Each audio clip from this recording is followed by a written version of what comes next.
자산운용자의 삶과 증시각도기의 삶. 요즘 하루 24시간도 부족한데요. 흑삼전탕 먹은 날과 안 먹은 날은 방송에서도 티가 납니다. 잃지 않는 건강 흑삼전탕. 자, 오늘도 한 포 마시고 시작하겠습니다. 도기마을 분들도 이제 흑삼전탕으로 설계하세요.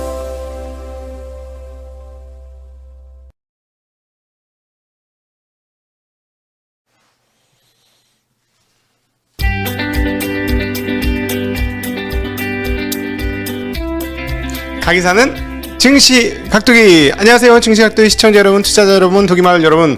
7월 17일 금요일 아침이 멋지게 밝았습니다. Thanks God, it's Friday. 네, 이제 뭐 추석이 왔습니다. 이 추석을 어떻게 어떻게 보낼 것인가.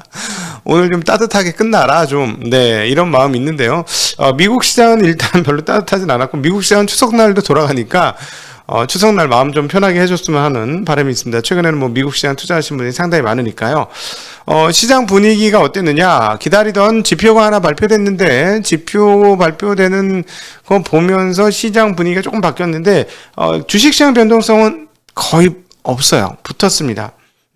S&P 500이 0.15% 떨어졌고, 다우도 0.18% 떨어졌고, 반면에 나스닥은 0.13% 올랐고, 러셀 2000도 0.08% 올랐으니까 변동성이 거의 죽었다라고 표현해도 과언이 아니죠. 그런데 변동성을 나타내는 VIX 지수는 어떻게 되냐? 또 올랐다. 한 2% 중반에 오르면서 이번 잠깐 8월 달에 시장 흔들렸을 때 팍 하고 올랐을 때 이후로 9월 달은 월초 대비 꽤 많이 올라간 흐름들을 보여주고 있다라고 확인이 되고 있습니다. VIX가 많이 올라갔다는 건 시장이 불안함을 많이 느낀다라는 것이고요.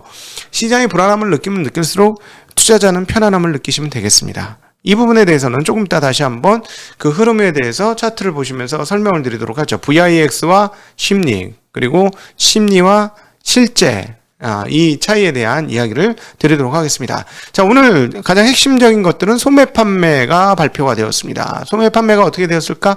떨어졌을까? 올라갔을까? 근데 떨어졌겠지 하는 생각이 조금 더 있었던 것 같아요.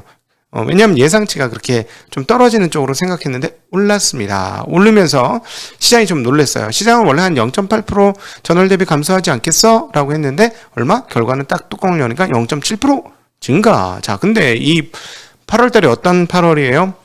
코로나가 다시 엄청나게 확산되던 바로 그 시점 아닙니까?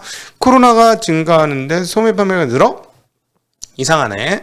네, 일단 먼저 온라인 판매가 늘었고요. 그리고 또 계약 시즌을 맞이하게 되면서 또 늘었습니다. 자, 이렇게 되니까 뭐가 생각나지? 7월은 오히려 좀 줄었죠. 7월 소매 판매는 전월 대비 1.1% 감소했다고 우리가 기존에 통계치를 뽑았는데 다시 통계를 해보니까 1.8% 감소해요. 그러니까 7월은 상당히 빠졌으니까 8월은 좀 나아지더라도 그래도 빠질 거야 했는데 오히려 올랐어요. 이게 뭐야 하면서 어떤 일이 벌어졌을까요? 네, 금리가 올랐습니다. 미국 10년물 국채 금리가 1.336%. 자, 1.3이 살짝 깨졌기도 했었죠? 그런데 다시 오르죠. 1.336%. 이는 뭐예요? 이거 뭐 소매 판매 보니까 또 테이퍼링 하겠구나 라는 생각을 시장이 한다라는 거죠. 시장은 테이퍼링 할 것이다 라는 생각. 자, 9월 달에 뭔가 우리한테 시그널을 보여줄 것이다 라는 생각을 안 할래 안 할 수가 없는 지표들이 나옵니다. 여기서 임금 인상권까지 하나만 더 터지면 아주 금상첨화 인플레이션이 나오는 그런 입장인 거죠. 현재 상황. 자, 그러니까 금리가 오르니까 또 뭐가 같이 올랐냐면 꽤 많이 움직였습니다. 미국 달러가 움직였습니다. 미국 달러가 0.34% 올라가면서 92.87. 자, 환에서 0.33은 굉장히 많이 오른 거다라는 말씀 드렸어요. 0.5% 하루에 내 부가 0.5% 나라의 부가 내 부가 아니고 0.5% 올랐다고 생각해 보세요. 그죠? 0.34% 올랐습니다. 그러면서 원화 환율은 1175원까지 지금 밀려 있고요. 위안화도 6.45로 갑자기 휙 올랐어요. 뭐 이제 이게 과연 헝다그룹 건 때문에 그런 건지 아니면 중국의 방어가 있었던 건지 위안화 강세를 방어하는 방어가 있었던 건지는 며칠 더 확인을 해봐야 되겠는데요. 최근에 계속 위안화가 계속 강세였거든요. 원화 대비로도 강세고 달러 대비로도 강세였는데 오랜만에 한번 돌렸습니다. 물론 이게 이제 그 달러 강세를 반영한 것이다라고 볼 수는 있는데 어쨌든 달러 강세, 채권 하락, 채권 금리 상승 이것이 동시에 나왔다는 것인데요. 방학이 끝나고 이제 모든 셧다운들에서 이제 회복하는 것 중에 가장 중요한 포인트 중에 하나가 학생들이 학교로 개학을 하는 거죠. 학교를 가다 보니까 아무래도 필요한 물건들이 있겠죠. 아무래도 애들 만나게 되니까 뭔가 그래서 소매 판매가 늘은 걸로 일단 인식을 하고 있습니다. 그럼에도 불구하고 이러한 소매 판매 증가는 인플레이션에 대한 생각을 확실하게 투자자들에게 더 상기시켰고요. 이것들이 앞서 말씀드렸던 대로 달러 가치 상승 그리고 금리 상승 그러니까 채권 가격 하락으로 연결되어 있다라는 것이죠. 자, 여기에 유가는 어떻게 됐을까요? 어제 말씀드렸던 유가는 대단히 중요한 인플레이션의 포인트가 될 것이라는데 안 떨어집니다. 유가가 72달러 수준에서 그대로 머물면서 최근의 강세 흐름들을 보여주셨어요. 72.69달러예요. 그런데 금값은 그럼 어떻게 됐느냐? 금값은 떨어졌습니다. 달러의 강세에 의해서 1753까지 금값은 떨어졌습니다. 그리고 더불어 비트코인도 좀 떨어지는 그런 양상을 보여줬어요. 달러 강세가 이렇게 만들었다라고 정리해 볼 수 있겠는데 WTI는 안 떨어졌다라는 게 좀 이상하다. 인플레이션이 확실히 느껴진다. 결국 그러면 현재 추세로는 투자자들 입장에서는 예상을 해서 맞추는 게 중요한 게 아니고요. 대응을 해야 되니까 예상을 보수적으로 하는 게 중요한 거예요. 그러면 9월 달에 테이퍼링 발표하겠네. 그렇게 생각하고 그다음에 그 다음 단계가 더 중요해요. 그 다음 단계가 뭐냐면 테이퍼링 하는 건 이제는 오히려 하고 나면은 별로 문제가 없을 것이다라는 판단을 하고 있는데 점도표를 찍잖아요. 이 점도표를 오히려 안 찍어야 되는데 점도표를 찍으니까 점도표는 뭐냐면 거기에 나오는 위원들이 금리 인상 언제 할 거야 라고 자기 생각을 이렇게 스티커로 이렇게 붙이는 겁니다. 예를 들자면 스티커 떡떡떡 붙여요.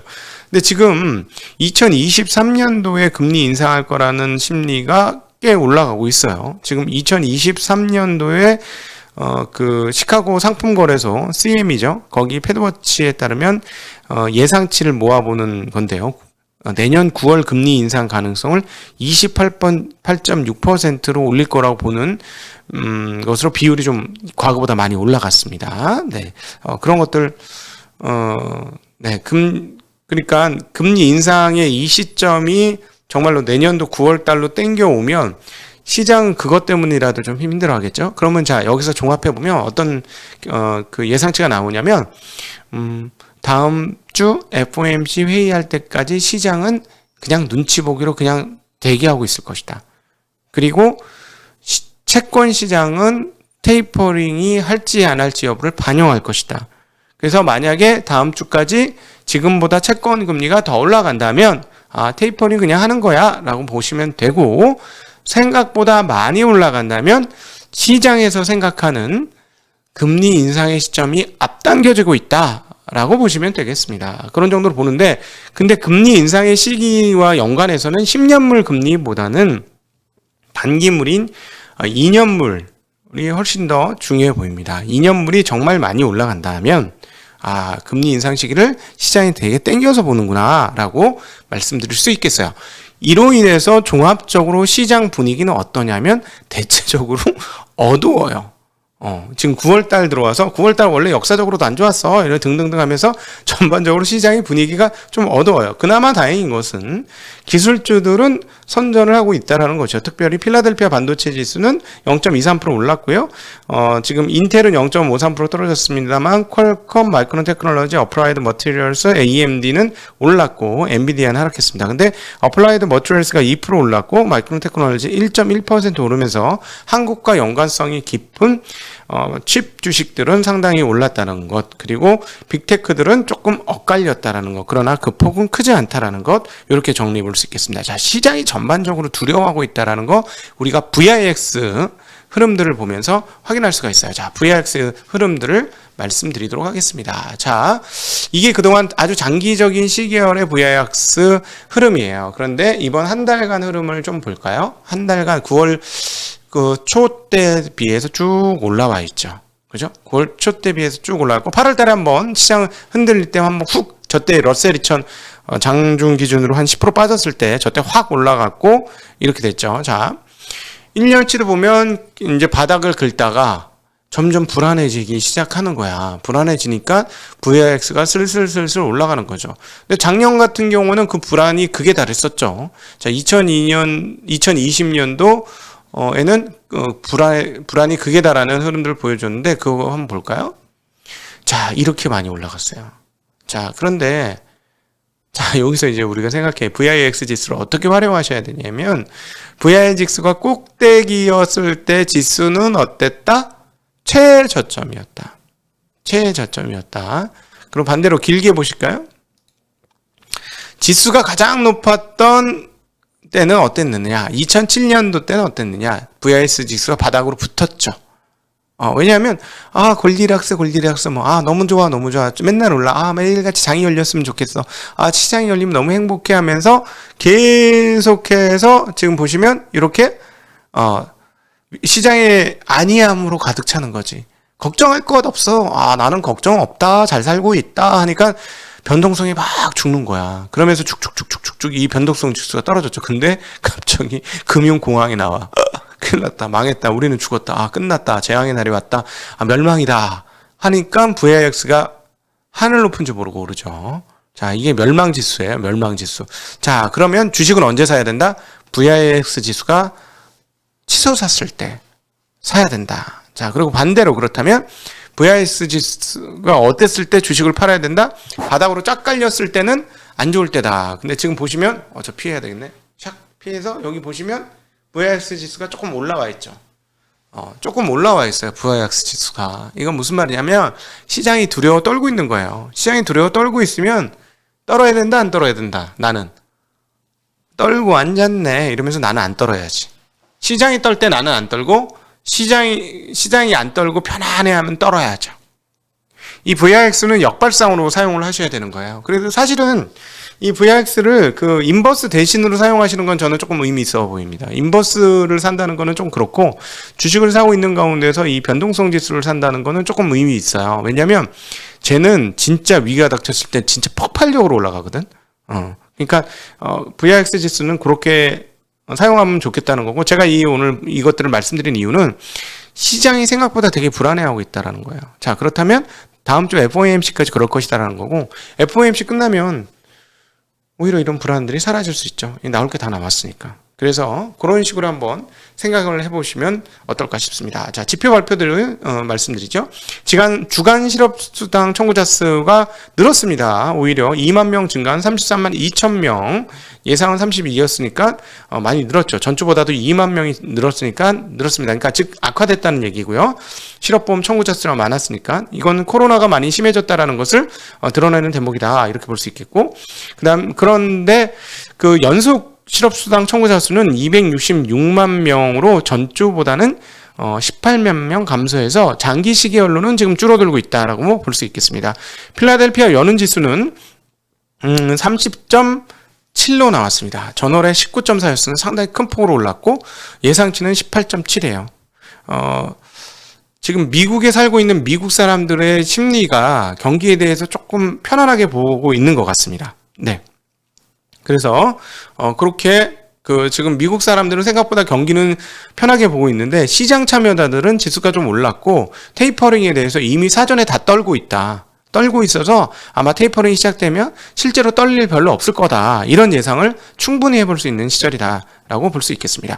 7월 기업 재고는 전월 대비 0.5% 늘어난 2조 695억 달러를 기록을 했습니다. 자, 한국 고객 예탁금은 조금 빠졌고요. 그 다음에 5년 브레이크 이븐 레이트는 2.56%입니다. 그래서 소매 물가 판매가 올라가고 실질적인 인플레이션은 오는 것 같은데 그 전에 올랐던 블랙 이븐 레이트라면 약간 기대 인플레이션 지수인데 이거는 좀 많이 떨어졌어요, 과거보다는. 그거가 이제 섞여 있는 그런 장이다라고 볼 수 있겠습니다. 자, 이제 이 정도로 마무리하고 여러분들과 함께하는 금요일에 희희낙낙 여러분들과의 대담 토크를 시작하도록 하겠습니다. 여러분 너무 걱정하지 마시고 다음 주 FOMC 지나서를 한번 기대해 보면 어떨까 싶습니다. 자, 인사드립니다. 안녕.